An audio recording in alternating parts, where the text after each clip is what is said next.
Hi, and welcome back to the Elsie version. Today we are in 1 Corinthians 10. So, Paul's last... No. Oh, wait. We are in 1 Corinthians 10, but I was in 1 Corinthians... I was in 2 Corinthians 10. Okay, here we go. Okay.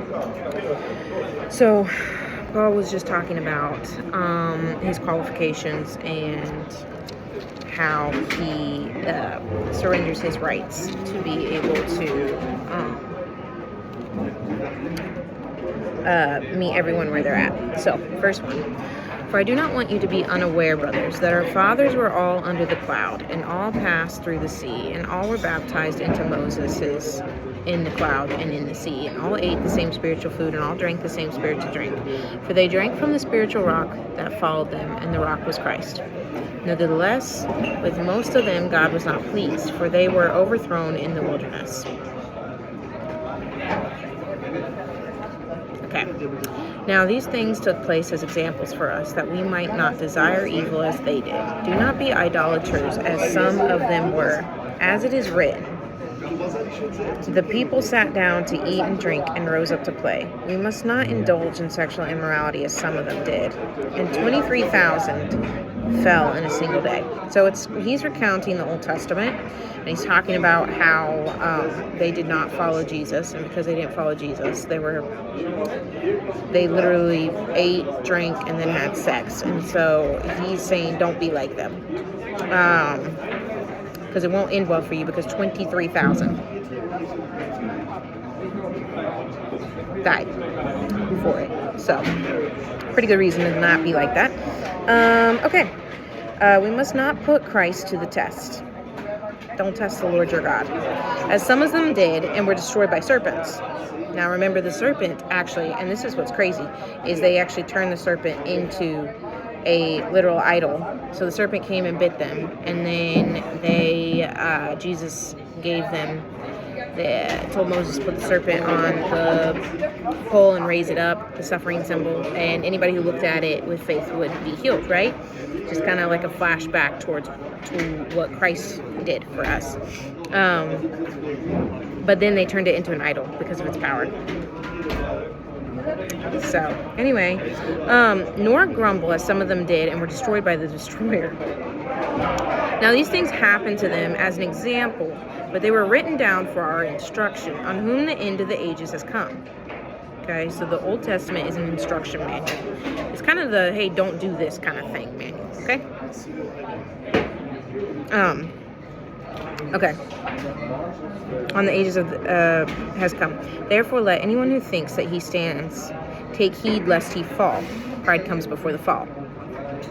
No temptation is overtaken you that is not common to man. God is faithful, and he will not let you be tempted beyond your ability. But with the temptation, he will also provide the way of escape, that you may be able to endure it. Through him, you will be tempted beyond things that you can handle. But because of Jesus, you will be able to overcome. Don't let that verse be taken out of context. You will be in situations that you physically cannot handle, and that's because you're supposed to do it with Jesus. You actually can't handle this life without him at all.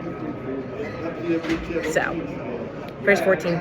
Therefore, my beloved, flee from idolatry. I speak as to sensible people. Judge for yourselves what I say. The cup of blessing that we bless, is it not participation in the blood of Christ? The bread that we break, is it not participation in the body of Christ? So he's talking about communion. Because there is one bread. We who are many are one bread, body. For we all partake of the one bread. Consider the people of Israel. Are not those who eat the sacrifices participants in the altar? Yeah, because they literally bring everything there. So yes. And this also gets back to the sacrificing to idols and all that stuff, right? Verse 19. What do I imply then? That food offered to idols is anything, or that an idol is anything? So he's continuing what he said in verse 9. So chapter 9. That's why it's so important to read the Bible as a whole, because you're missing all this extra context, right? Oh, and don't commit idolatry. Okay. Yep. Okay. What do I imply then? That food offered to idols is anything, or that an idol is anything? No. I imply that what pagan sacrifice they offer to demons and not to God. That is true. I do not want you to be participants with demons. You cannot drink the cup of the Lord and the cup of demons. You cannot partake of the table of the Lord and the table of demons. Shall we provoke the Lord to jealousy? Are we stronger than he? Paul really is hysterical. Okay, we're getting back to this, I told you. And this is chapter 8, remember? Verse 23. All things are lawful, but not all things are helpful. All things are lawful, but not all things build up. Let no one seek his own good, but the good of his neighbor. Eat whatever is sold in the meat market without raising any question on the ground of conscience. You could potentially use that today in more so in what does people support or whose hands made it kind of thing. Verse 26, for the earth is the Lord's and the fullness thereof. If one of the unbelievers invites you to dinner and you are disposed to go, eat whatever is set before you without raising any question on the ground of conscience. But if someone says to you, this has been offered in sacrifice, then do not eat it for the sake of the one who informed you and for the sake of conscience. He's not doing it for us because, again, like he said, we are fine. But if we know it partakes in demons and you're taking a stand against that. I do not mean your conscience, but his. I do not, for why should my liberty be determined by someone else's conscience? If I partake with thankfulness, why am I denounced because of that for which I give thanks? So whether you eat or drink or whatever you do, do all to the glory of God. Give no offense to Jews or to Greeks or to the church of God, just as I try to please everyone in everything I do, not seeking my own advantage, but that of many, that they may be saved. So Paul's whole point is just treat others with kindness. Go above and beyond. Think about them more than you think about yourself. Be to them what they need, right? And yeah, meet people where they're at. Don't be legalistic and be like, oh, I can't do that. An unbeliever is like, hey, you want to grab a drink?